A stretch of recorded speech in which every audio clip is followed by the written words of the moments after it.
Today's housing market is a symptom of the pandemic in one way or another, and as we get back to normal, it will too. And I think that's a great way to sum up his article, in the sense that he's saying, look, the pandemic has had an impact on real estate.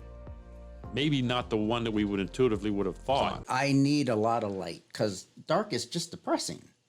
And, Yeah. you know, I find it romantic. Not that we can ever really predict what an appraisal is going to be, but we have a rough idea where it might land. So that's your I may be filter. looking at that number and saying, okay, and what's the worst case scenario? If this thing appraises at 30,000 less than our contracted price, can the buyer provide evidence that they have that sufficient cash to do it? I need a drink. You start drinking at like 6 o'clock in the morning.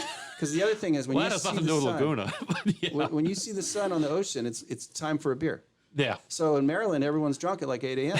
That's why the East has a bigger drinking problem. Reporting water waste is a big one. If you see water spraying or flowing off of a property, please let your water utility know. Don't just take to Twitter and Facebook and go, hey, this is ridiculous. There's water running down the street. Help us out. The red flags of wire fraud, or with really any fraud, is one of the biggest things that we're seeing is urgency.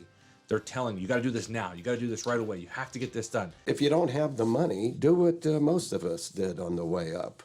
Get it from somebody else. That's right. OPM. Yeah, Remember that? right. Other people's people's money. Other people's money. You can also check us out on the web at lvrealestateradio.com or on our handle on social media at LV Real Estate Radio.